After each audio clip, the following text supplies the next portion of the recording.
All right, folks, welcome back to the Night's Watch. I'm Jacob. I'm Alex. And we had another week of hockey. Did anything notable happen?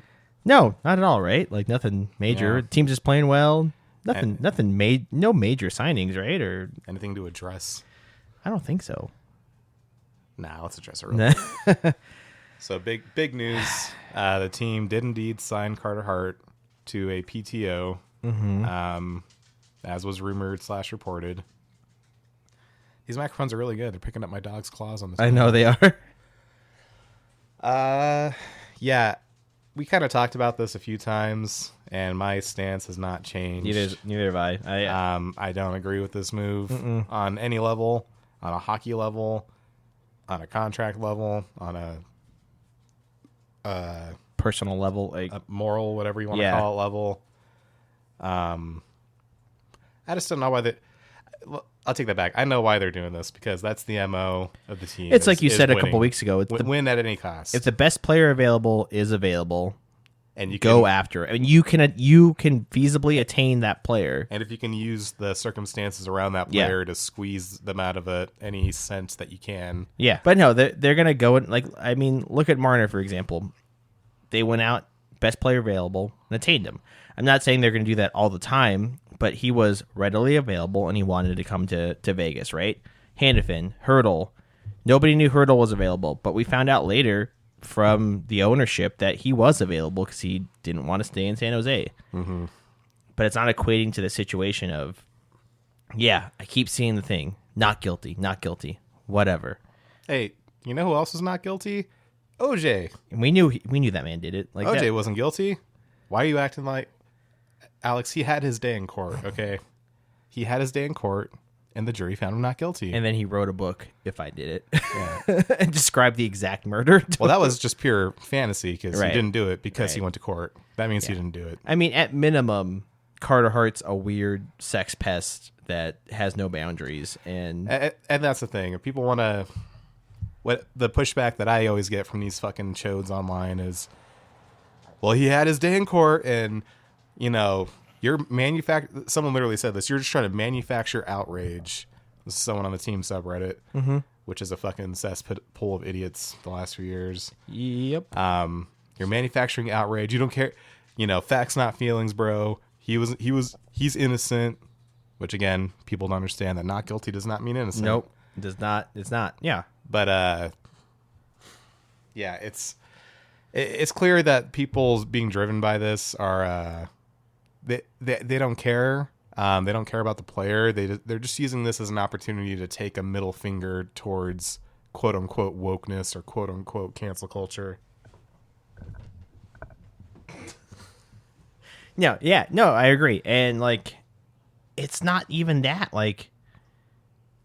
The incident happened. Bottom line, it happened. We're not saying it didn't. There's not a lot of question about what went on in that room. And whether it met the standard of criminal liability or not, you cannot tell me that that's the showing of a person with high character, or high standards. Yeah, because why would whatever? Maybe some people. I'm not saying there's people with kinks and there's people with certain enjoyments of sexual experiences. I'm not saying that there's something wrong with that. But as a teenager, Alex, do you think it's wrong to go into a room, be invited there by one of your friends, and go, "We're gonna have group sex with this random woman, and she's drunk"?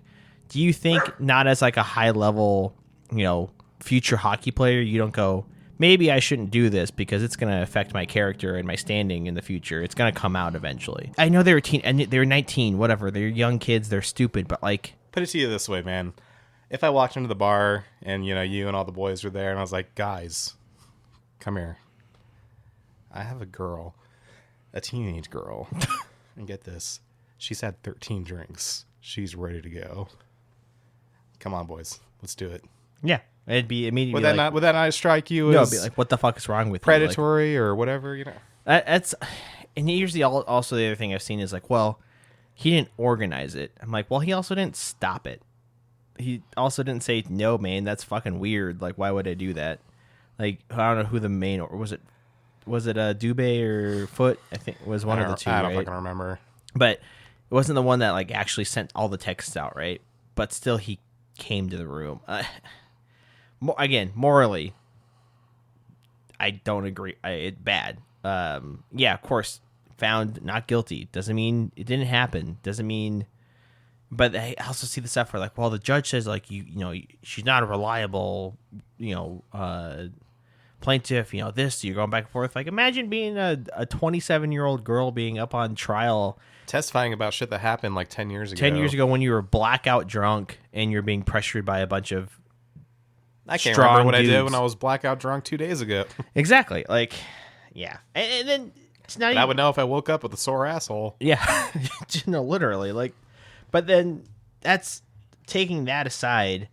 He hasn't played hockey in 2 whole years. And that's the other thing, right? Like, frankly, the other stuff is enough, but I keep seeing this argument of like, well, he's a legit starter. He's a true number one. I'm like, no, he isn't. No. Nothing in his career has shown that he can do that other than like a very brief stint with the Flyers. Yeah. Not even his whole stint with the Flyers, like one part of his career with the Flyers. His rookie year was atrocious. And then maybe the year before he left, that was the good year, right? Yeah, like I looked at his stats. It's like wildly like he'll have like one day he'll have a shutout. Another day he'll have an 8.65 and then a 9.65 and then 8.40. I'm like he's super inconsistent. Period. Much like Jake Ottinger, his whole mythos is based around like one semi-decent playoff run. Yeah, where they won one series. Yeah, exactly. And you can make the excuses like, well, Philly's not been good in front of him. Like Philly's never been fucking good in front of him. You know what? If he was good enough to fight back that defense, he'd be John fucking Gibson right now. Yeah. John Gibson's a picture perfect of like, he's a good goaltender, but his team in front of him sucks. Yeah.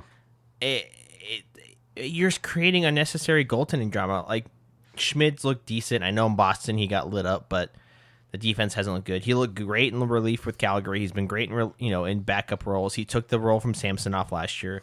Hill's been good enough. And that's also not to say we've got a decent pipeline in the Lindbaum, Whitehead, and Vikman, right? Like that's the thing. I would put money right now that Lindbaum is a better option than Hart. Well, at least Lindbaum's only 22. Yeah, and he's 22. That's also the thing that Carter Hart's 27. He's the same age as Aiden Hill. Yeah, and 27's usually the prime for a goalie if they've been playing the whole time.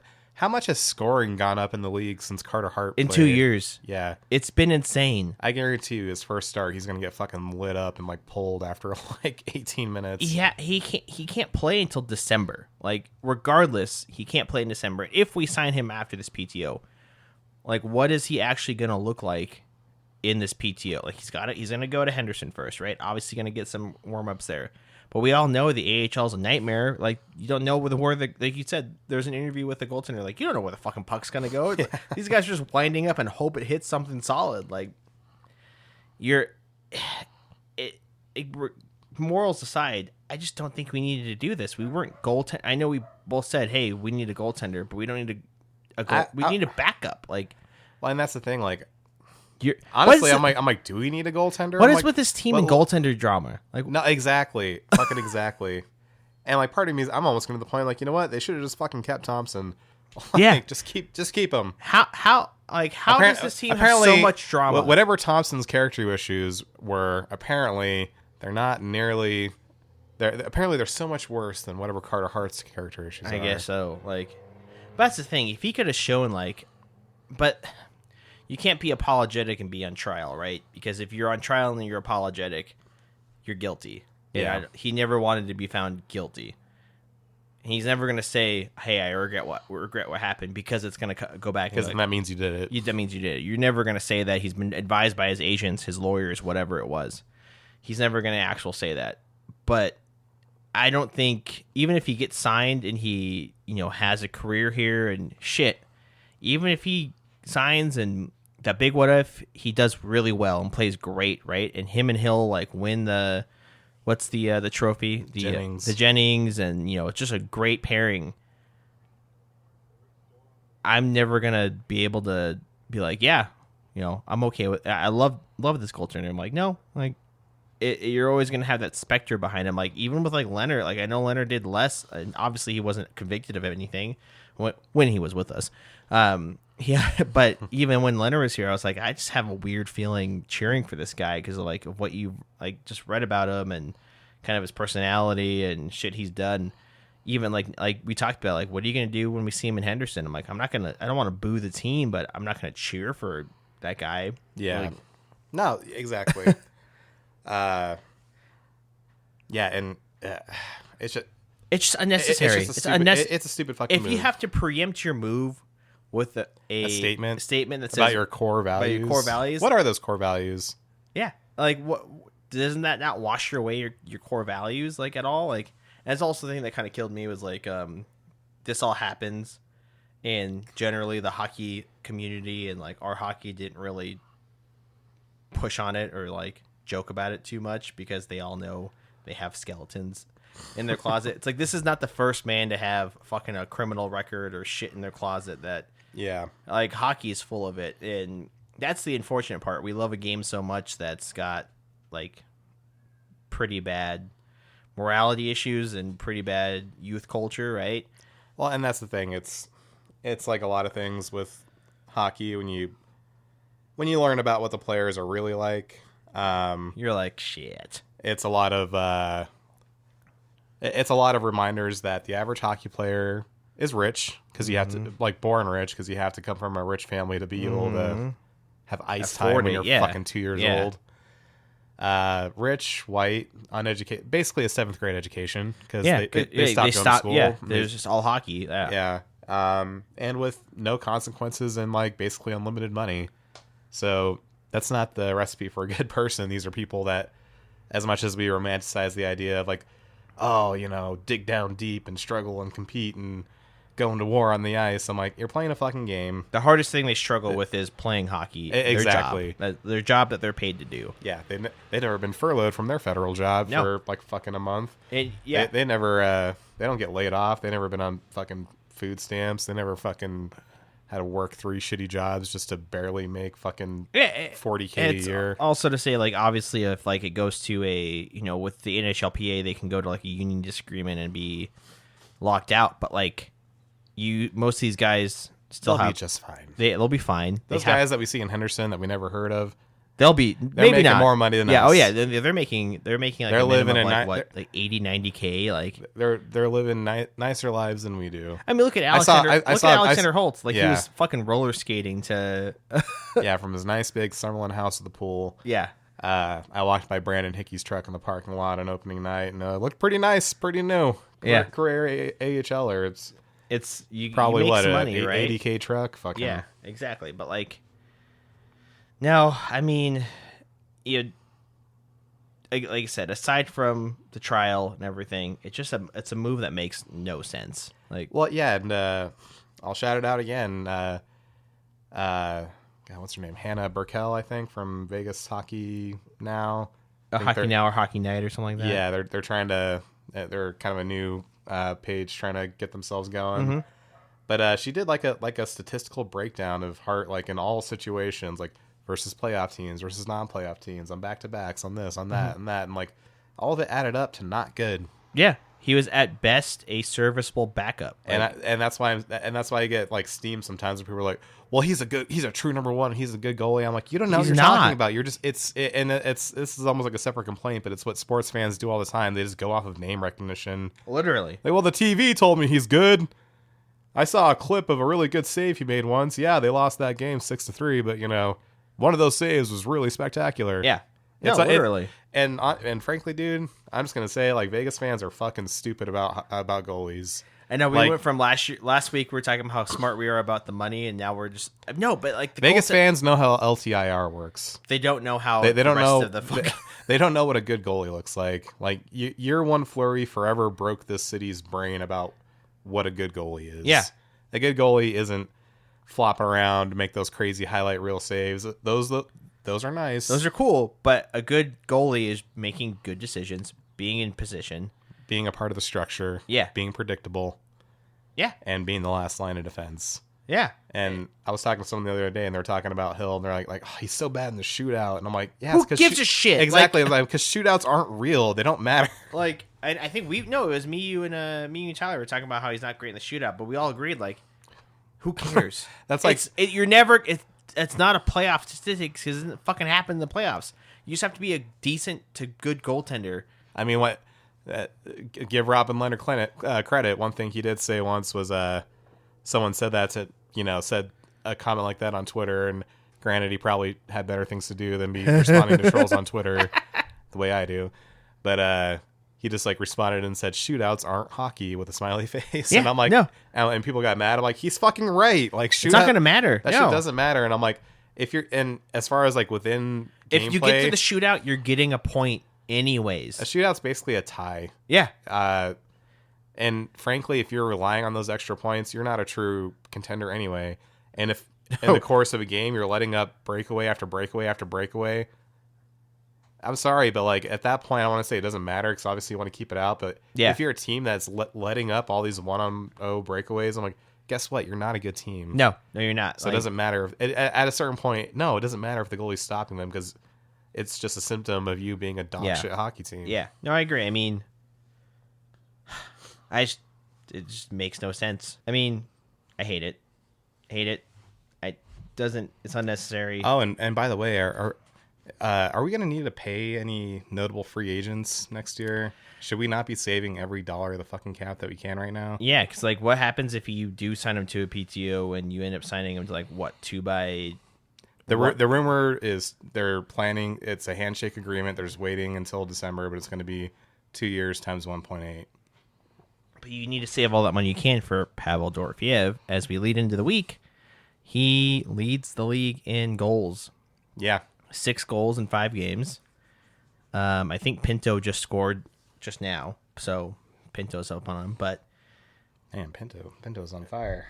Yeah, who would have thought that the only thing was, having a gambling thing, and everybody was up in arms about that. 7 goals. He's stepping up with Kachuk out, but yeah, like you have to pay Dory. Dory's going to be what, $8 to $9 million minimum. That could have been a goal for him. Like we're rewatching the Boston game, but that could have been a goal if Hurdle didn't tap it in. That would have been his 7th, right? He's been just elite, and thank God we paid Jack because he is 11 and 5, like his most points of his career in this many games so far. Well, I have it all written down. I don't know if you wanted to wait. So yeah, as you mentioned, Dorofeyev leads the league in goals. 6 goals, 1 assist, 7 points. But Jack Eichel, man, holy shit! That contract already looks amazing because now these 2 weeks, he's pretty much the best player in the league right now. He is the best player in the league right now. 5 goals, 6 assists, most points in the league. Yeah. So, 5 games, 5-game point streak, 4 multi-point games. Mm-hmm. As you said, 11 points, 5 goals, 6 assists. Plus that's 2. Also 5 goals. 27 shots. He leads the league in shots too. Remember when we talked about it? Who's going to shoot? Apparently, all you need to do was take Mitch off of Jack, and Jack is fucking. I mean, 5 goals in 5 games. Yeah, that's something that's not really being talked about because how good Dory's playing, right? With 6 goals in 5 games, and Shane Pinto and other guys. He's still in top 5 in goals in the league right now. I know that it's only been 5 games, but Jack Eichel's a guy you can pretty much, project through the year. He might top his career last year with a career year this year. And he hasn't really sacrificed much from his game. No. You know what I mean? Like, he's still playing the way Jack Eichel plays. Yeah. I mean, I think what he was playing really well before that, but I think what really solidified it was in the Calgary game after those 2 really bad turnovers from that top line of Barbie, Eichel, and Stone. Bruce sat that line for the entire period after the second goal. Like, they didn't step back on the ice. And I think that kind of like, oh, shit. Like, we've been fucking up. We've got to be better. And goddamn, like. Well, yeah, and maybe we should talk about that, too, in the sense that end of week 1, you and me and Tyler were talking about it, and we're like, some concerns here. We're not too concerned, obviously. It's early, but, if it keeps trending in this direction, we'll be more concerned. Yeah. How do you feel after week 2? We need to stop. We really only played 2 games. We need to stop giving up the first goal. Yeah, that hasn't changed. What's changed is all 5 games we gave up the first goal, right? We've never led at all. Yeah. Which is crazy because we have not lost a game in regulation. And we've never led in a game. We never scored the first goal. But we've won all of our games besides 2. Yeah, and I will say I think the play is starting to look better despite that. Yes. No. The offense looks good. Like, yeah. The Calgary game was not great. The start of it was atrocious, man. Yeah, and like you said, it led in 2 goals. Cassidy benches the newly assembled Eichel Stone line. Yeah, he did like you made that joke. It's like, oh, maybe I should be a head coach. They did switch the lines up. It was Barbie, Eichel, Stone, Dory, Hurdle, Marner, Saad, Carlson, Smith. Howden's been out for the last 2 games. Mm-hmm. He's been injured. Reinhart, Sissons, and Kolesar. Yeah. 4th line. So I think it certainly worked. The offense has looked a lot better and a lot more complete. I agree. And it's like I said last week. It's like, yeah, everyone wants to jerk off over the idea of Eichel and Marner playing together. I'm like, they're the same guy. They're the same playmaker. They're the same setup man, right? It's like they're 2 dynamic players, but it's almost like you make them less dynamic when you put them together. Yeah, you know and I also feel like putting Eichel back with Stone makes him a little bit more comfortable to do the things he's doing, right? Yeah. Like to really enter the zone himself and skate around the opposition because he knows Mark Stone's going to be there just in case. And also Mark Stone's just so insanely good at anticipation and springing people. And oh yeah, I'm still not over that pass in the preseason where he just like he sauced it over everyone and like it landed in the perfect spot for Eichel to skate into it at full speed. I'm like, how did he do that? No, I mean this line back together. It's been 2 games. I know it's obviously we've seen those 2 together for 2 years now, right? And no, it's looked every bit as good as you want it to be, right? Barbie looks a little bit better with them. Marner looks great with Dory and Hurdle. Like he's like what we talked about. He's really good about getting goals to the net or passes to the net. You know what he's been doing? Passing the fucking Hurdle in front of the net. It just hasn't connected. And we played 2 really good goaltenders, right? Wolf's great and very athletic, and Swayman's having a better year this year, right? 2 guys that are pretty athletic guys that can make those stops, but I think it's going to be good in the long run having that together. And we'll get Howden back and, guys will swap in. But yeah. And, it, as Cassidy said at the beginning of the season, pretty much the whole month of October is opening night. Test, yeah. I mean, in the sense that you're trying to figure things out. Also, think about it. So we talked about Dory, right? Talked about Eichel. Mark Stone's got 9 assists. Yeah. In 5 games. He leads the league in 9. It's got 9 points in 5 games. He's up there with Eichel and Kaprizov and Boldy and McKinnon and Netchus, all these guys that have a lot of points. He hasn't scored a goal yet, and he's got 9 assists. It's fucking insane to me. It kind of is. I mean, and Marner's got 6 assists in 5 games too. Yeah, it's just quietly he's got over a point per game. It's so funny because that's just the Vegas effect, right? And we kind of anticipated this, but. He comes to Vegas, and it's like obviously we're paying a lot of attention to him, and but it's still very clear that Eichel and Stone and like Theodore and all those guys are like kind of the drivers of the bus, and like Marner's just kind of quietly doing his thing, but he's still over a point per game. You know what I mean? Like, yeah, man. I don't know, man. It's just like such a stark contrast to. Like, I feel like if he was having this start in Toronto, people are like, yeah, I don't know, man, over a point per game, but you kind of need a little bit more, Yeah, he's when you've got 3 guys on your team ahead of you that are leading your team more than you, and you're still over a point per game player. Yeah, and I do think it's worth mentioning as well. Like, I just think him and Hurdle are developing chemistry pretty quickly. Yeah, it's clicking. And Dorofiev, and. Did you see that quote from Marner the other night? They asked him about Dorofiev. He's like, well, he's one of the best goal scorers I've ever played with. I'm like, well, he's played with the best goal scorer in the world. So he's only played with 1 goal scorer. Yeah, so that's pretty high praise. Yeah.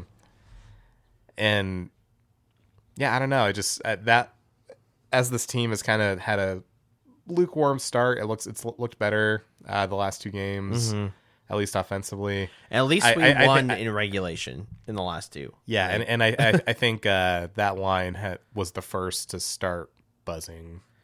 Yes, or the first to look more, maybe not buzzing, but the first to start really looking consistent every time they were over the boards. Yeah, and we've improved our even strength play too, right? Like all of Eichel's points are even strength points. Well, and that was one thing I wanted to bring up with the Calgary game is as ugly as it started, we had 3 even strength goals and then we won in regulation. So that's when I was like, okay, the second half of that game, I'm like, that was some Golden Knights hockey. And man, Korczak scored that goal.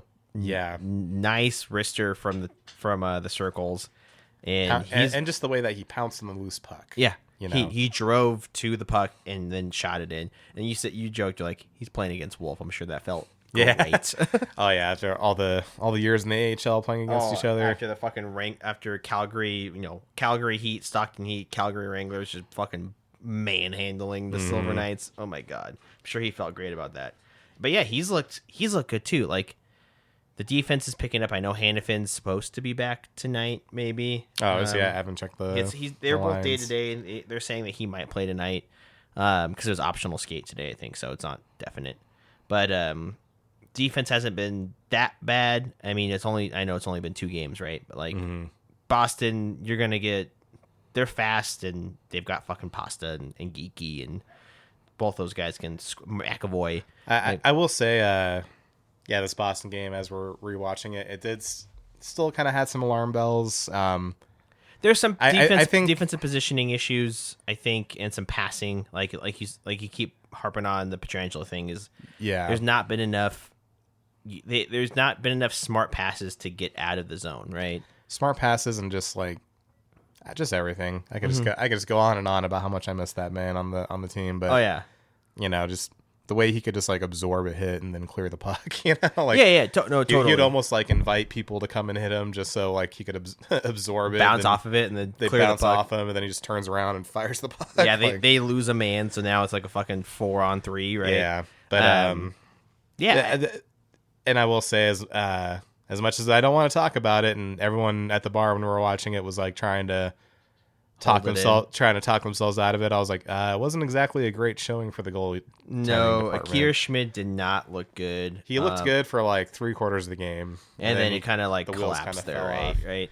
But even then, after the game, Cassidy said, he's like, we have all the faith in the world in Akira. He's like, at the end of the day, he's like, they signed a goalie today, so he's probably thinking about that. Right, a little rattled.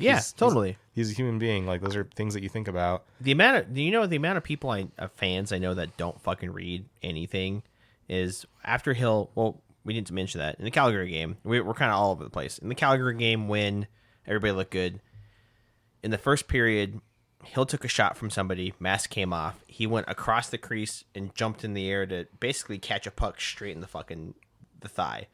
And after that period, he was out. He wasn't on the bench. He was out. It was all Schmid, and if he had to go to a fucking emergency goaltender, good fucking luck, right?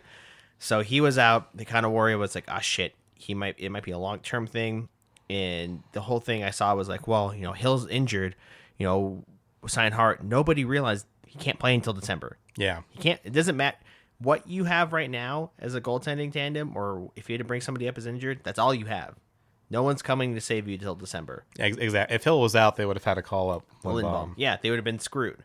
But he did back up Schmid last night. He's going to play tonight against Calgary. And Hill's been better. It wasn't Hill. Those 2 goals in Calgary weren't on Hill. Those were on the team. And that's the thing I wanted to talk about too was, like I said, speaking of this fan base and being fucking stupid about goaltenders. Isn't that just the marquee? That should be the name of the episode. Stupid about goaltenders. Yeah. There we go. We've had book it. We've just had problem. It's not so much that they're not playing well. It's just the fucking fight people get into over is this we've had good goaltenders our entire fucking franchise. Exactly. And I know for a fact that a lot of the people that say this shit, they don't watch other teams. I watch all the hockey that I can, especially now because I don't have a fucking job. Thanks, Congress. But anyways, I know for a fact that they're not watching other games because they don't realize, one, how much scoring is up, and the fact that like, the first week like Dude, Connor Hellebuck had like an 890. Dude, like, the Chicago St. Louis game was like what 8-3 or something. There's been some like gaudy scores in that Ottawa Sabres game. Oh, against that Sabres finally fucking woke up and scored some goals, right? Yeah, and see what it's at today or right now. But before we started recording, the Sabres were destroying someone. And I'm like, Yeah, they finally woke up. Score. I mean, like the Phillies, bad goaltending. Sabres, bad goaltending. Like that's the thing. Like, if you're the league has got a bad goaltender, man. Like, yeah, Columbus is depending on Jet Greaves and Elvis Merzlikins. Like, dude, Edmonton went to the finals twice with Skinner and Calvin. Yeah. You know what I mean? Like, give me a fucking break. Like, goaltending. I don't know if goaltending is almost like, it reminds me of like quarterback. I'm like, it seems like there's like maybe 3 to 5 elite ones. Maybe there's only like 12 good ones. I equate goaltending a lot to being a quarterback and also or like a pitcher. Yeah. Because the game falls on you. Overall, it ends up on your plate, right? Because you're the one. Well, with quarterbacks, they're scoring, but you're the one that controls the game. You're the one that goalies are the last line of defense. It runs the thing. Everything runs basically through you, right? Because you can live or die by that player. I think it's equated a lot to a pitcher. Is that if the pitcher's got a bad game, he's given up fucking 6 runs, the game's over, right? You're not coming back. That's what happens with the goaltender. If they give up a ton, you're out. But like you said, there's only 5 elite, not even 5, maybe 3 elite. Like I would say, Hellebuck, Sturkin, and Bob. Maybe. Yeah, and Bob can be very inconsistent. And Vassie's been inconsistent this year too. He's been inconsistent for like 2 years now. Yeah, like I would honestly put it's Hellebuck up there, and then like from there it's like very good, right? To really good goaltenders. You've got the Gibsons and the Dulstals and the Swayman looks like he's turning it around. Gibson's been awful in Detroit, right? That's the thing with goaltenders; they're wildly inconsistent, and I can't believe Stone skied that one. But they're like and then once you get to the playoffs, it's not gonna fucking matter anyways, because you could have an elite regular season goaltender, Connor Hellebuck, and just shit the bed, man. Like, well, and that's the thing. It's the thing with Adin Hill and with most goalies, most starters. It's people can't let go of the idea that it is very tied to the product on the ice, but it's also very independent. I don't know. I almost feel like I'm not qualified to talk about it. It's almost, I don't want to say it's like a feeling, but it's like, no, man. We've watched enough goaltenders in hockey. I know we're a young goalie franchise. has to be good on his own, but at the same time, like, they're not going to be able to do a ton to change the fortune of your team. Yeah, I mean, how many goaltenders have actually started a game for the Gold Knights? A fuck ton, a lot. Yeah. Frankly, a lot more than there should have been. Like, you've got Fleury, Leonard, Thompson, Hill, Schmid, Subban, Maxime Lagacé. Like, you've had a ton of guys. Malcolm Subban. Yeah, it's Dylan Ferguson. Like Oscar Lindbaum. You've had a ton of guys come through this fucking Hutchinson. Jonathan Quick, man. Like Laurent Brossoit. Like, you've had a ton of guys like go through like this system, and it's like you're not gonna find. If you can find a good, just a decent, that's also the thing. How do you define a good goaltender? To me, a good goaltender is you've got a save percentage above 900. You've got your GAA is like 0 to above. You don't have a high, even a -1. Shit happens. If you're not like if you don't have horrendous numbers, and you've got like a sub 3 goals, goals against, you're okay. Yeah. You're serviceable. Everybody thinks you need an elite level goaltender to go anywhere. I'm like, we've proven that we used 3 goaltenders in the playoffs. And that's the thing is like, all that aside, or including all that, like Adin Hill's a lot better than people think or give him credit for. Is. And okay, instead of talking about it in general, let's just look at this season. Okay. He played in the home opener. I will say, yeah, he didn't have a great game. 1 or 2 of those, you'd like him to have them, shit happens. I mean, the home opener against Colorado, he didn't have a good game either. Like, it's overshadowed by... Well, and that's the thing. and that's again why I hate it when people fucking like make judgment calls on opening night. I'm like opening night is like a glorified preseason game. Like these guys, Game 1. yeah, these guys don't have their timing down. These guys don't have fucking, you know what I mean? They haven't been getting their touches. Yep. It's just that's not a goalie problem. That's just the reality of an 82 game season. Yeah. And then okay, so you want to say he didn't have a great game 1? Okay, I can agree with that. Not great. His next game was against Seattle. He had a pretty damn good game. Yeah. He had a damn good game. He made a lot of big stops. He was active with the puck. He was handling the puck. He was knocking down rim shots. That game was 2-1. Yeah. 2-1. Yeah. He's knocking down rim shots, disrupting offense. But nope, that Seattle won in overtime on a scramble play, so that means the fucking fire the goalie into the sun. Yeah. And then Calgary, yeah, we got scored on first, which you don't want to. That's been a talking point. And then we go down by 2. And then already I'm seeing all these fucking comments online. But he was put in that position by bad play by the players in front of him. Exactly. It's why I feel like I'm living on a different fucking reality than most of these fans, where they're like, oh, we need to get rid of this guy. Just fucking trade. When can we trade this bum? I'm like, did you just not watch the game that I just watched where our team was hemorrhaging turnovers in front of him for 20 fucking minutes? Yeah. Yeah. Like, give me a fucking break. Like, use your own eyes and ears if you can. That's the thing. Use your brain. They're going up. Like, they may be watching the same game, but they're not realizing what the other aspects of the games are. Right? Like, I know it sounds like we're fucking holier than thou, and like we're too into it. But like, the thing is, you have to watch the game though. Like, you have to watch the other. Like, it's not. I try not to open my mouth unless I'm pretty damn confident what I'm saying, and I'll admit when I'm wrong. Yeah.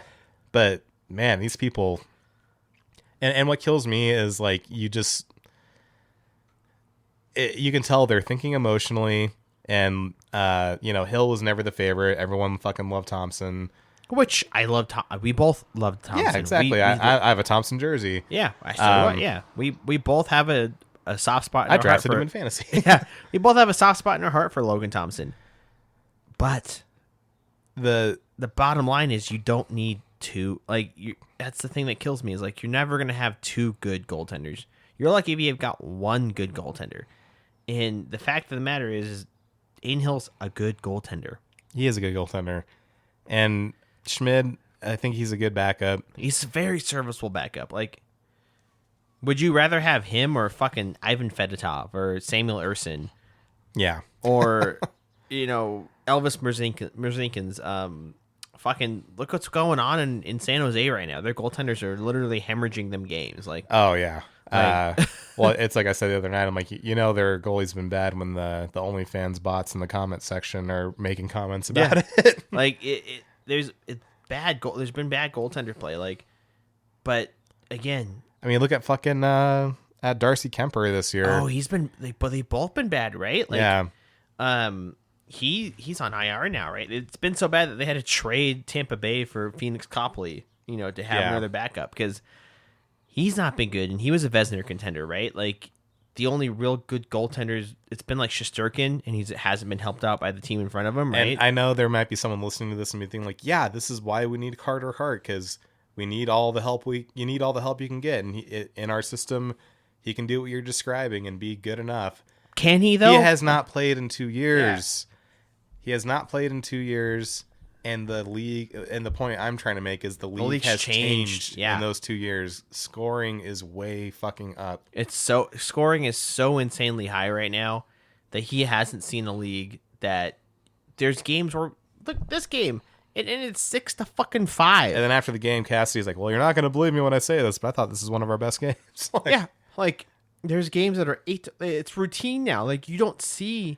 When we first started really watching hockey, when the Knights came, like. That was absurd. Yeah. The idea of an 8 to whatever game, like most games in those first few seasons were like low scoring, 3-1, yeah. Like maybe like 4-2, and you could be like, oh well, the fourth one's probably an empty netter, Like, yeah, like you see that 3-1, you're like, man, I got blown out. But then you see fucking 8 to something, 7 to something, you're like, Jesus. Yeah, like the last 2 years, basically since Hart's been gone, it's been routine for teams to just like.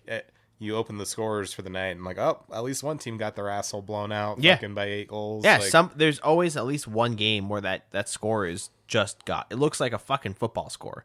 Yeah. And then you look at the teams that are doing it, like fucking like Buffalo. And fucking like, and yeah, they got some good offensive talent, but you know, you're not chalking them up for 8 goals, you know? Like, no, not at all. Like, let me. Of course, I have to look at an ad to look at my sports. God, fuck this world. The Senator. It's the second fucking period right now. The Senators and the Islanders. It's 4-3 in the second period. Yeah, Islanders, are they known for their offense? No, they've been even known when as they a were defensive good. Team. The Sabres beat the Sabres shut out the Panthers 3-0. That's insane. Like, I know Buffalo. Well, I guess that's not an example of high scoring, but that's an insane. It's the same stat, but like, that's what I mean. Like, the scoring's so up. Like, you have to give. And this has been like a diatribe on goaltenders, but you have to give the goaltender some like leeway, right? Stupid about goaltending. Stupid. And like I said, I don't want to say leeway. You have to, like I said, because that can get turned into like, we'll give Carter Hart some leeway. I'm like, what I'm saying is that fucking it's tough out there for a goalie, and the last thing I need is someone who hasn't played the position in 2 fucking years. I'm like, well, he was like kind of good once, like 5 years ago. That ain't gonna cut it. What's the difference between this and like, say for example, a goaltender goes over? You can't even say that, because if you go to Europe, at least you're facing shots. Like with the Leonard thing. What if someone signs Leonard today? Yeah, that's what it would be like. He hasn't actually played hockey. Like, yeah, say he got all his stuff figured out and he's on his medicines and he's ready to make a comeback. I mean, I'm sure someone would sign him. That people were trying to convince Fleury to come out of retirement. That's how bad. That's what I mean. That's how bad the goaltender market 40 is. years old. Yeah, it makes sense to why they signed him. Oh yeah, we forgot to mention it last week, but Las Vegas Aces, 3 championships in 4 years. Dynasty. That's a dynasty. 100% a dynasty. Sorry, Panthers. That's a dynasty. Yeah, 3 and 4, and they were being talked shit on this year of not competing. God damn. It's that Vegas attitude, man. Asia Wilson, the greatest WNBA player of all time? Oh, easily. I agree. Not even a debate. Yeah. But yeah. Sorry, folks. We're rewatching the Boston game, and that showed them in the audience. Love it. But yeah, it's just not saying you give them a goaltender too long of a leash, because then that can turn into a situation to where like they're just losing you games, right? Yeah. And they're playing awful.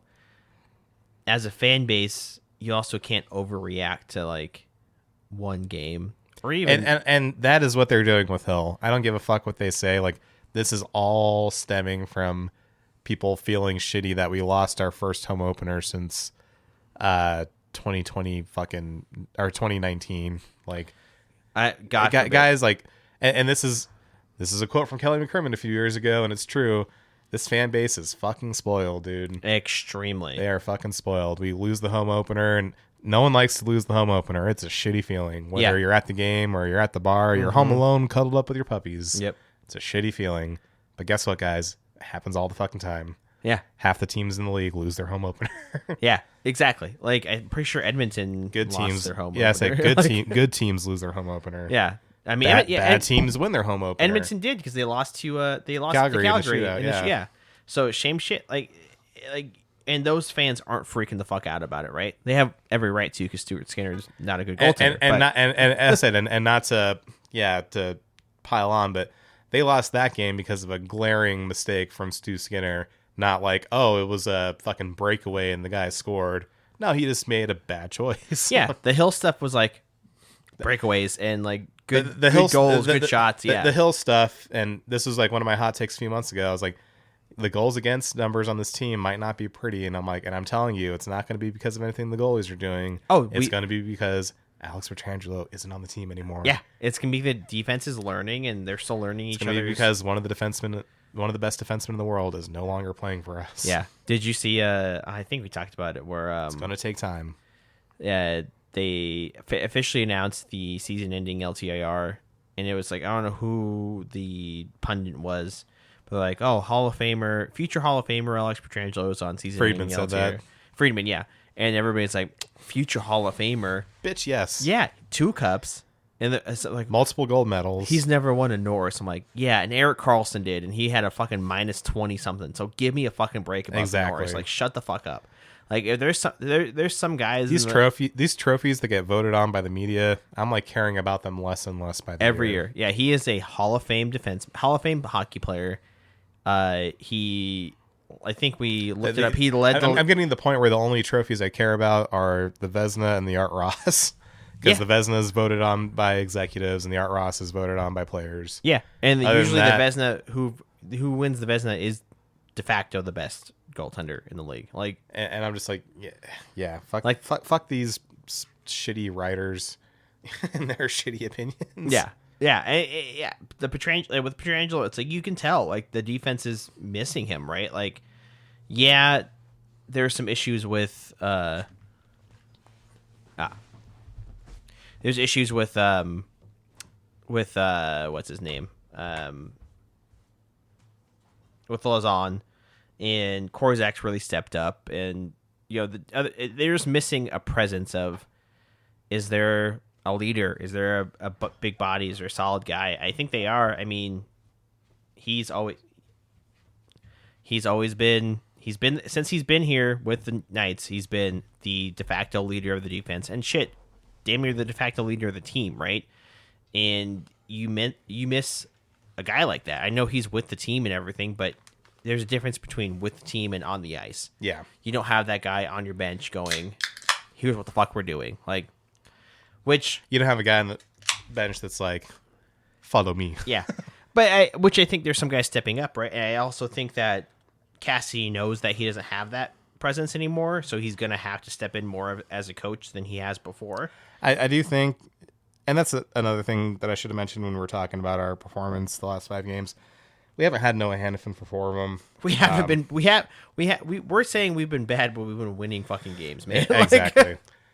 It's all relative, right? Like you said, this is the spoiledness. The spoiledness of being a Golden Knights fan. We expect such a high level, and we're seeing this level, and we're still winning, and we're like, well, could be better. Look at this lineup. Could be better.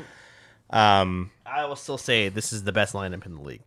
Oh, easy. Dude, Colorado's been fucking disgusting. Like, yeah, I know I was talking about how they have some holes in their depth, but they are fucking fast, dude. They are nasty. They are fucking. They have. You know what they have? They have an identity. Yeah, they do. I mean, I think that's what we're slowly like going. I mean, it's game 5. We still have how many months more of hockey? Like, oh, so many. They're still, which I love, but they're still they're gearing into what their mentality should be, right? Like, each line is, I think, which was good with Marner going to the second. Now you've got a first line that not only can score, that can play defensively and can hit. Your second line can play defensively and can hit. Your third line, purely defense, and is fast too, right? Like Saad, Karlsson, and Smith. And then your fourth line is just your checking your identity line, right? I can't say I don't want to pick on guys, but if I were to pick on someone, Brandon Saad's quietly been not good. Yeah. Like no, I agree. 0 points, -2. He's been kind of like just, and that's the thing. Like he has I like his toolkit. You know, he's fast. He's got a good shot. He's smart. Kill penalties. Can kill penalties. And granted, it's game 5 again, so we shouldn't. Honestly, if Howden's ready to be back, you might, before Reinhart comes out, you might see Saad come out. Yeah, and I'll use his name because I think all Vegas fans know him. But Jack Manning on Twitter was he brought up a good point. He's like I don't know, maybe he'll learn a lesson by seeing Alexander Holtz out there. Sit a game and play Holtz and see what happens, because I'm still really impressed with Holtz's training camp. Yeah, but like, isn't that kind of like a benefit of where we're at now? Game 5 games, we're like, yeah, you can set Brandon Saad and play Alexander Holtz right now. Well, and that's the thing, right? It's like a lot of teams. It's a good problem to have. Who's going to be in your bottom 6? That's a great problem to have right now. Exactly. And then feeling like you have options instead of being like, well, fucking, this is the best we got, and it's either that or some kid that fucking, Yeah, dude, like, I know Montreal... AHL lifer that, we can't be trusted. Montreal is off to a very hot start rate. And I saw today, I think it was Caden Gooley is week to week. As we know, Kirby Dach called that from a fucking mile away, is day to day to week, and then Patrick Laine called that too. He's also injured, and I'm like, then what the fuck's on this team outside of Cole Caulfield and Ivan Demidov and Nick Suzuki? Yeah. yeah. You know, it could fall apart very quickly on a team without depth, right? Like exactly on a team without depth and a team relying on youth. Obviously, being young is good long term. But when shit hits the fan, can they withstand it? Yeah, I don't know. Probably, maybe. We'll see. You'd rather get that out of the way early, right? Than you're a game fucking 42, and that's kind of the thing. It really is just the difference between an established contender and an up and comer. Yeah, I would still call them up and comers. Oh, totally. If I'm a Montreal fan, I wouldn't be worried. I'm like, obviously be excited. Obviously, the team's on the fucking right track. Yeah. But yeah, the point being, if I'm sitting here picking nits and saying, like, yeah, Brandon Saad could be better, well, then I think that's one thing. Jeremy, I think that's a good sign that we're okay. We got a good squad. Our bottom pairing defenseman, exactly. Jeremy Lauzon, our number 6 defenseman could be a little better. I'm like, okay, well, that's the case for most teams. Yeah, exactly. So. No, for real. Like, I'm not too worried about it. If Hanifin plays, tonight, or if he's back on Monday, right? I think we'll be okay. But yeah, did you see? I think it was in this Boston game where Lauzon was like going after 2 people at once. I think you're right. He slammed one guy into the wall and you reached out for the other guy. Well, like you said last week with Tyler, is like he had, and then that was disgusting, man. I missed this goal of Carlson just undressing. That's another thing PK. to mention. He's heating up, man. Like, I'll say, yeah, Carlson had was having a slow start, and then 2 goals this game. Yeah, including that disgusting shorthanded. Was that the shorthanded goal? No, that was we had a shorty against Calgary. No, we had a shorty in this game too. It's not this one. I think that's 5-on-4. Yeah, I know we for sure had a shorty because it was against Calgary. I think it was Stone and Carlson. Mm-hmm. No, it wasn't. Was it? I don't know. It was Boston and Calgary, but you posted that where it was like Bradley Smith seeing Carlson score without on the PK without him. Like, welcome home, cheater. Yeah. Like he's starting to play like that. Like that line's starting to feel back into like, okay. See, that was the goal that made it 6-3. And if we're picking nits, then the fact that Boston scored 2 more times after this is probably the nit to pick. Yeah, that we almost let him back in, right? Like, yeah. Well, I mean, we did let him back in. They almost goddamn tied it. Mm-hmm. So yeah, want to lock down a little more. But again, it's game 5. Your defense is gonna lock down, play a little bit better. You're missing Noah Hanifin. You've got a defenseman in Lauzon that's still kind of learning the system, right? Because he really didn't play that much. Like he's learning the system, and he also has played 3 games in 10 months. Yeah, he didn't. He played 1 game in the preseason, the one that we saw, and then he's only played the games the 5 games he's played. He's played quite literally 6 games. Yeah, in the calendar year, right? So he's still figuring out, but as this. We also talk about it as this team's fucking 0-5. This team is 3-0-2. Yeah, you got 6 points out of 6 points out of no regulation losses. Could you imagine we get to the end of the year and there's no regulation losses? We've only lost in overtime. I can imagine a lot of things. I know it's not going to happen. It's easy if you try. Yeah, I think we're not discounting the game tonight. Calgary is going to be pissed off about the way they lost, right? But I think the first real big game so far, it's going to be Carolina. Carolina Monday. They're undefeated right now. Well, it's like I said last week, why I wanted us to have a good stretch of games here is because we're about to hit the hard part of the schedule. Yeah. Because after Calgary tonight, it's Carolina, Florida, Carolina, Colorado to finish the month out. God damn, those will be the real tests. That's difficult, man. If we lose all those games, I will be raising the red flag. Mm-hmm. We've got to play well against good teams, right? It doesn't matter if you play great against bad teams because that's the way you should be playing. If you don't win against the good teams, especially with like Carolina's full strength. They're the best team in the league right now Yeah. by and far. You got to win a game against them. And then Florida, yeah, you could victimize them because they've been injured. They've had some issues. You can bounce back against them. Colorado's been great too. Like Yeah. those four games are going to be. That's all. What next week? You said. Yeah. Those are the rest of the games for because we do have a 4-day break in there. Shit. So the hopefully team's that'll going to need it. time for some rest. Some rest. Time for a practice or two. Mm-hmm. But yeah, Carolina on Monday, Mm-hmm. and then we don't play until the next Saturday, which is Florida. Is that home or in Florida? In Florida. Shit. And then it's a back-to-back. We go to Tampa the next day. Goddamn. And then Carolina the following Tuesday. And then Colorado on Halloween. Oh boy, yeah. A lot of matinee games, too.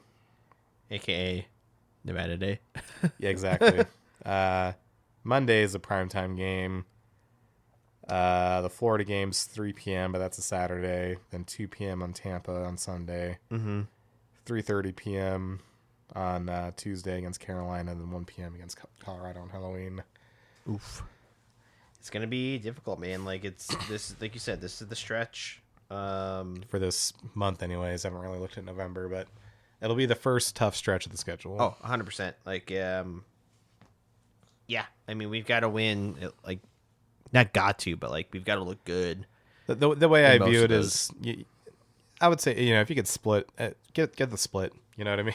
Like, get the split. You'll probably be fine. No, I mean, if we could, I know Boston's not a good example. They're bad, but like they've been pretty good so far. I mean, obviously, Jeremy Swayman's been pretty good so far. Yeah, true.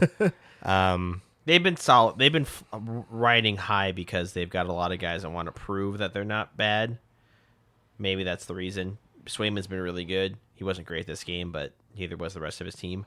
But yeah, I mean, have we really played a contender at all? No, not even close. This is going to be your stretch of contenders, right? Carolina, Florida, Tampa Bay, Colorado. Like, and I will say that's why I'm glad things have kind of turned around a little bit, because I'm like, you need to get that shit figured out now before you hit that stretch of contenders. Yes, you need to work through your defensive issues and your problems before you get to getting killed by Sebastian Aho. and one thing about the Boston game is we saw people that weren't Eichel or Dorofiev scoring. So hopefully if we see more of that, Hurdle, that was a bad goal. Less of that. Yeah, less of that. Like, Hurdle scored, Carlson scored twice. Dory, Eichel, and that's it. Oh, Reinhart. Yeah, Reinhart scored.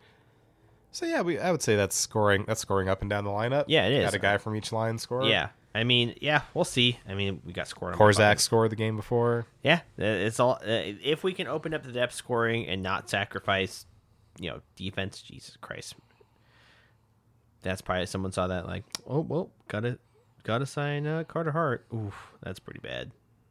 He was looking right at it too. Ew. Not a great look after. Yeah. Still rewatching the Boston game. That was the fifth Boston goal that just leaked 5-hole on Schmid. Yeah, not a great look after he signed Hart to PTO, right? But yeah, I mean, is there anything like other than we talked about, like improving some defense? It's still early. If this was a meeting at work and I was going over my bullet points at the end to make sure we're all on the same page, here would be my bullet points. Don't agree with the Hart signing. Yep.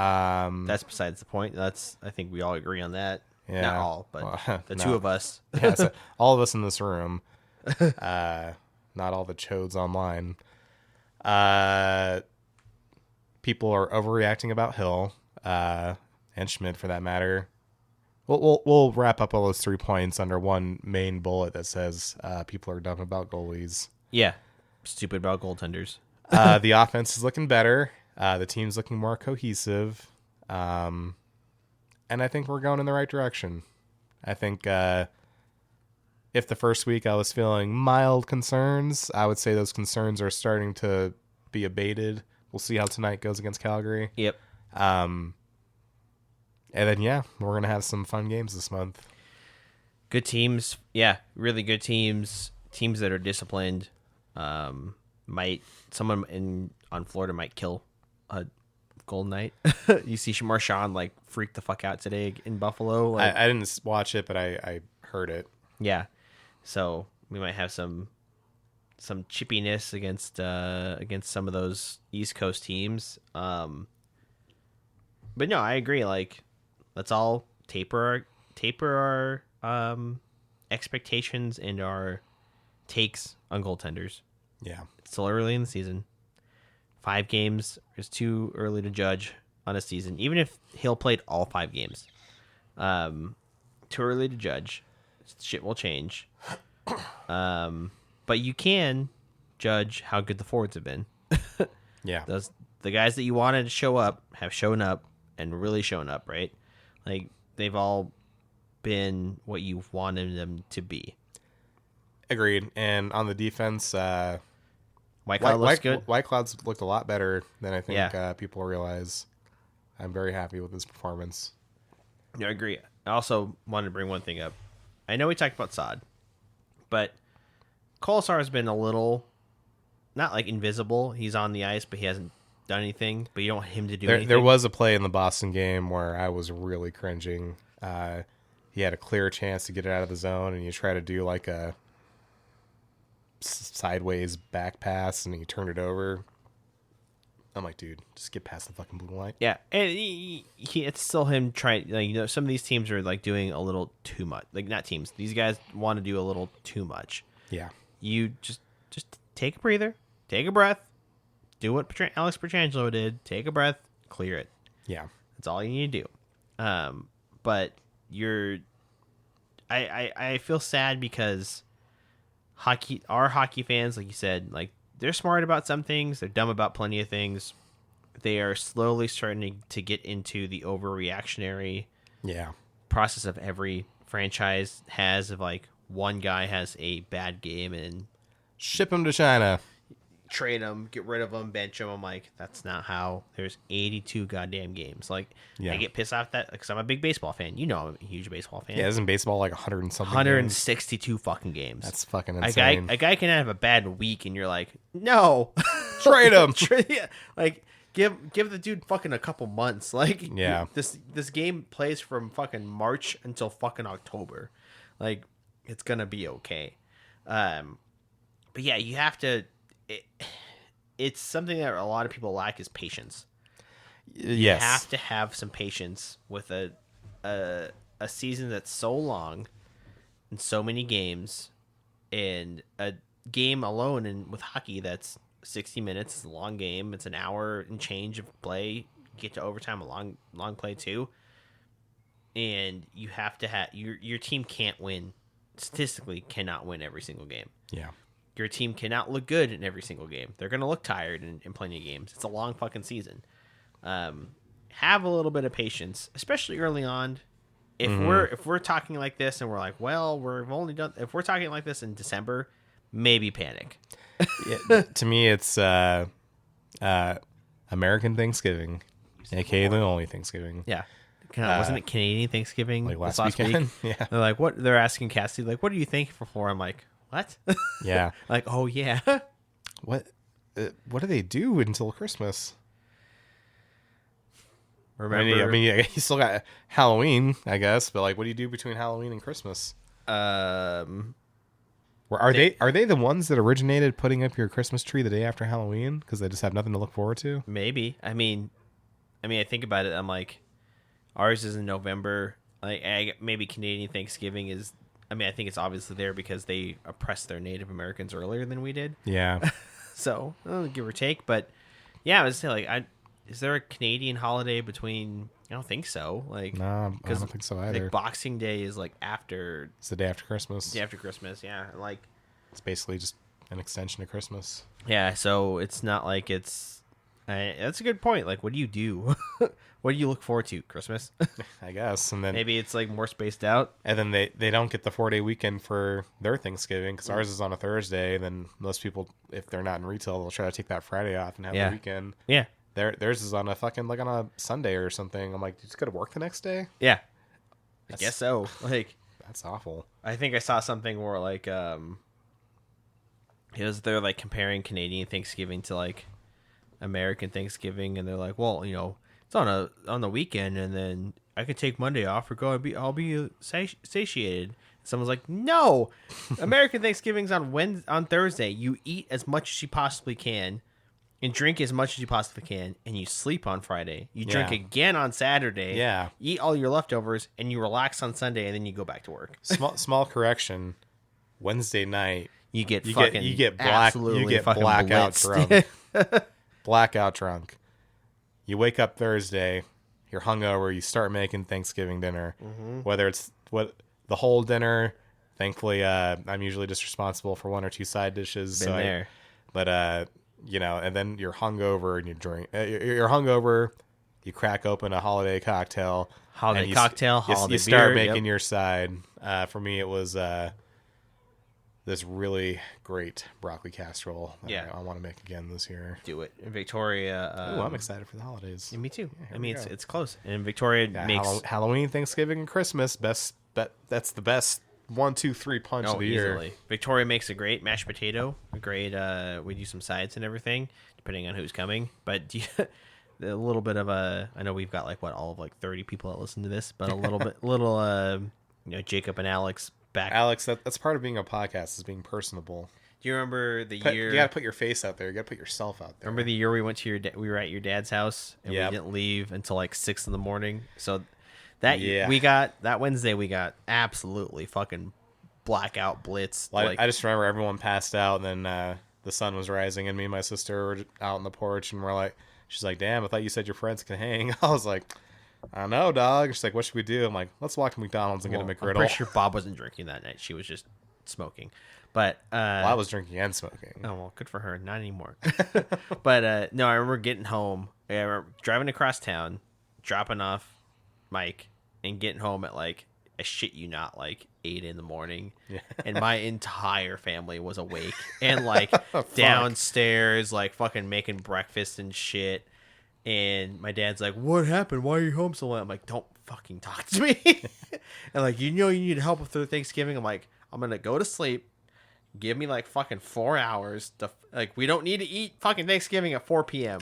Dude, for real. Why do we do that? Why do we eat Thanksgiving dinner at 3 4 in the afternoon? Yeah. The sun's out and it's hot. Yeah.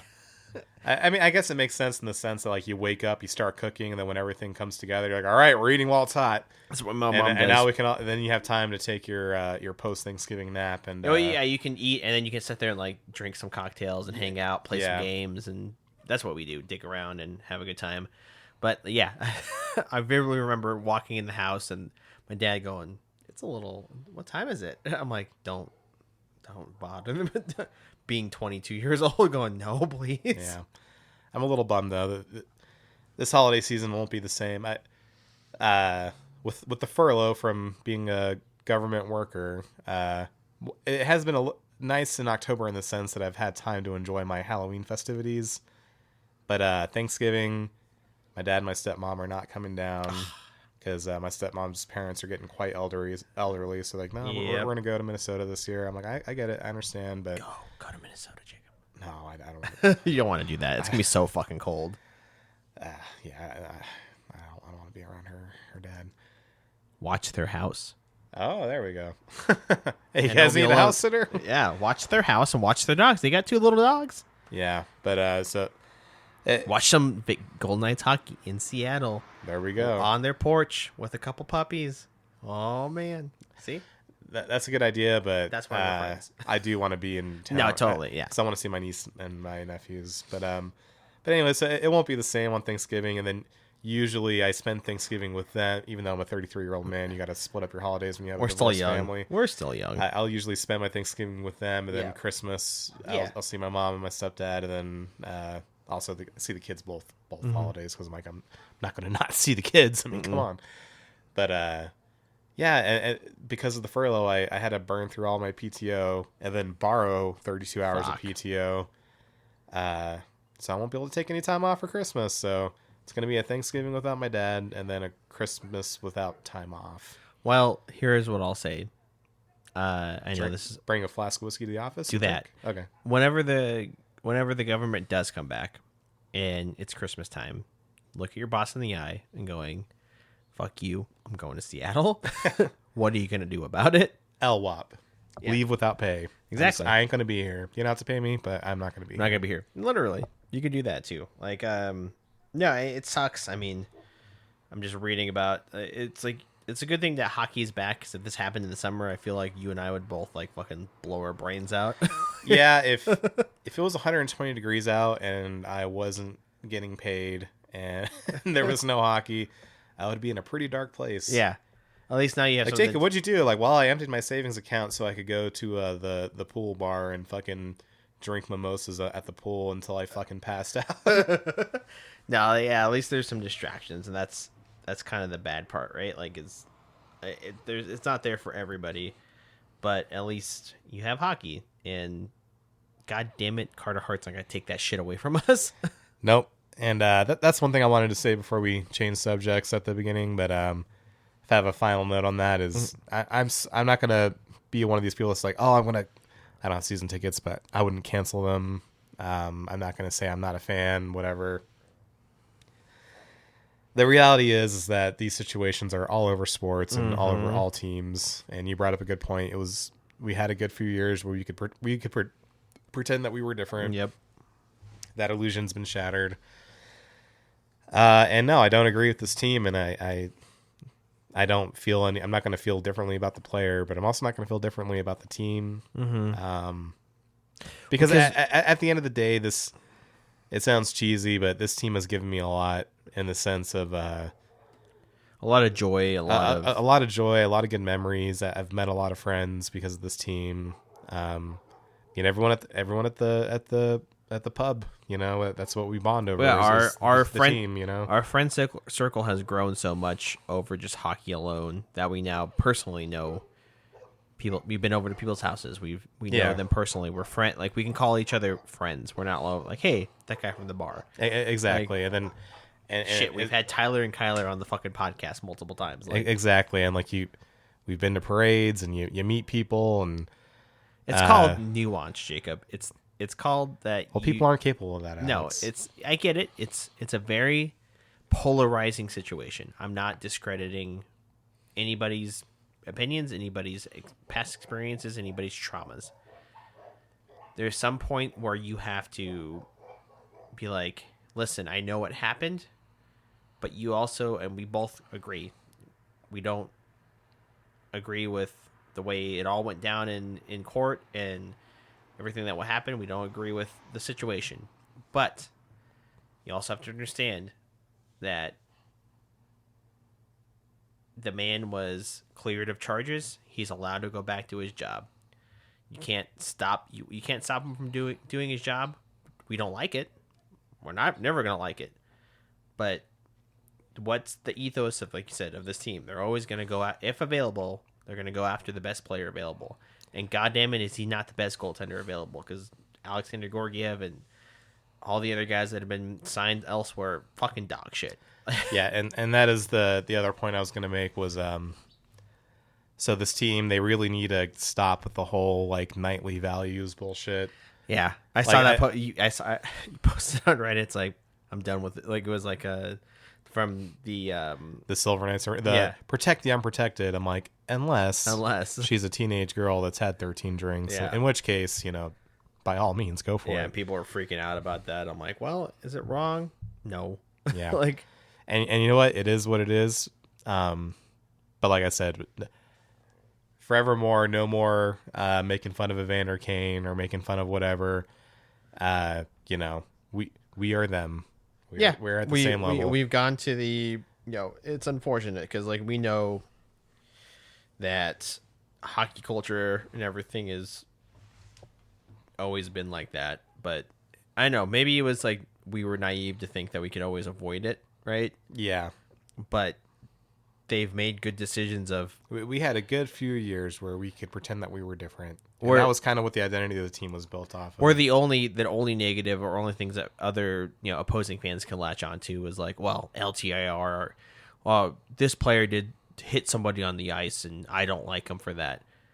like, just trivial shit. Whereas Yeah. like now it's like, well, he was on trial for for sexually assaulting a young woman. Like that, there lies the difference, right? Yeah. Like, but then again, I'm like, I don't know. I mean, I hate it, and you can't equate it to anything else. But I kind of feel shitty in that, not me, but like it's awful that Joe Quenneville can have a job right now, and nobody's kind of questioning that. Mario Lemieux beat the shit out of his wife. Like what is there to say? Oh, like I didn't know that. We all, and that's what I mean. Like this has been happening for a long time.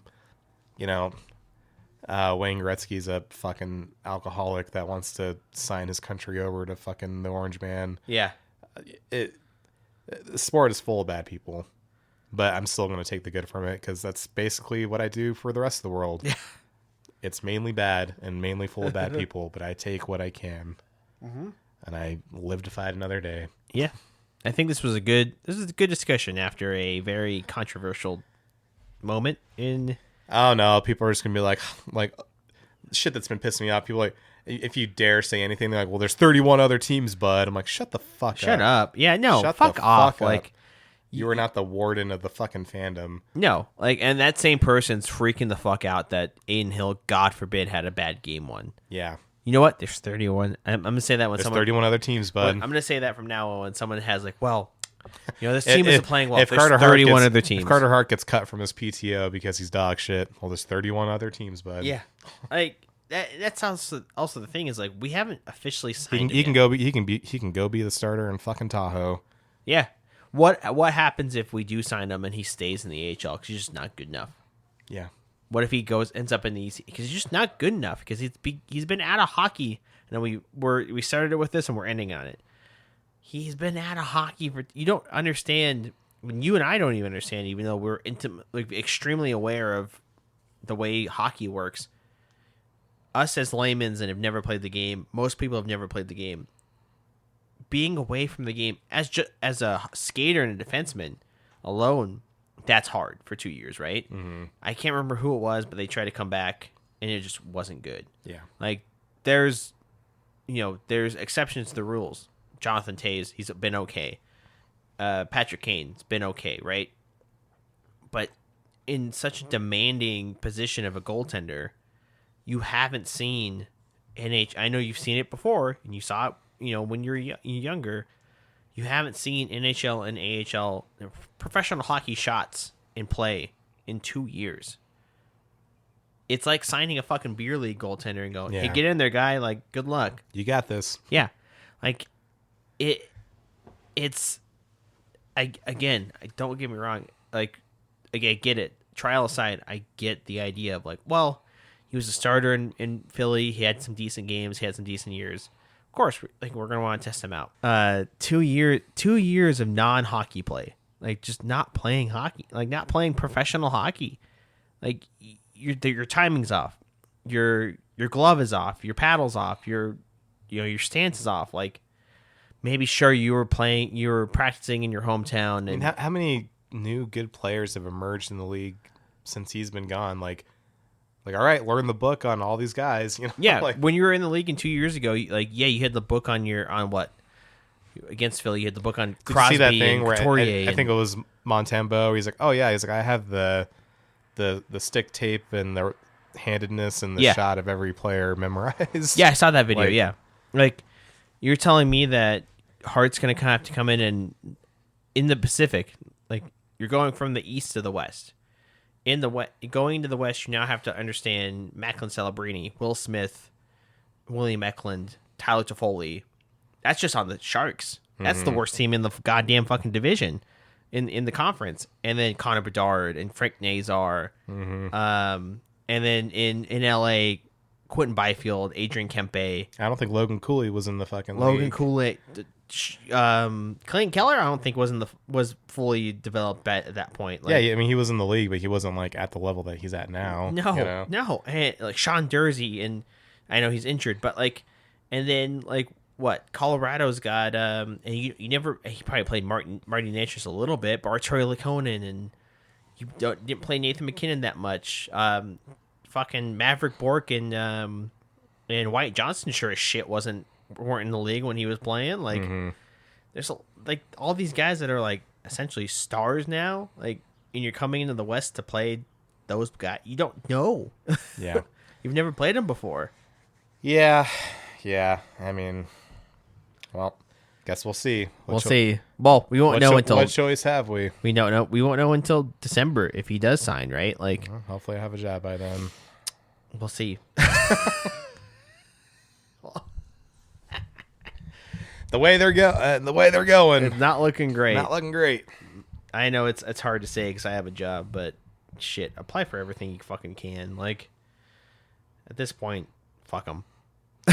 I know. I've been at this job for a while, and I finally got to a place where Comfortability and then also just I won't throw numbers out there, but my pay finally got to a place where I'm like, yeah, I could live on that. yeah, you're good, right? Like you could be comfortable on that pay. Yeah, semi-authority, good rapport with my coworkers. You can afford all your bills and yeah. Oh well. What you know what you should do, Jacob? Just join ICE. Yeah, heard they're recruiting. 50K bonus and yeah, right. Well, I'm a 60K of student loan forgiveness. I'm a schlubby fat white guy, so that's literally every fit single right in. Person. Give me a vest and assault rifle. No training, you'll be good. Yeah, I got this. You got it. I play a lot of Call of Duty. Yeah, it's probably all the fucking minimum recruitment. But yeah, I mean, obviously we got Calgary tonight. We've got Carolina. We got a hard stretch next week. No, well, it's short. It's Carolina, and then you said what? Florida, right? On Saturday. Yeah, because we have a 4-day break next week. We're not gonna be able to watch that Florida game on Saturday. We're gonna be in Boulder City, the 25th. Oh shit. Well, that game is early, so maybe we can watch game it and then go to the Halloween party. Yeah, there you go. That way we can get there when it's a little dark out and have a good time. It's fall, kids. It's October. It's all working out. It's wonderful. But yeah, I mean, I don't know what else to say. We'll see. 5 games in, team's playing better. It's improving every game. Yep. Let's just score the first goal. Let's score the first goal. Let's enjoy Halloween. Let's look forward to Thanksgiving and Christmas. At least it's not 120 degrees outside. It's beautiful out. Maybe 80, but there's some 75s mixed in. Some 70s. I'll take it. I'll take it over 100. That's for sure. Well, until next time, enjoy the fall weather. Enjoy October. Drink some Oktoberfest beers. And stay gold. Yep, and remember, you don't get to decide my opinions or if I'm a fan or not. Stay gold.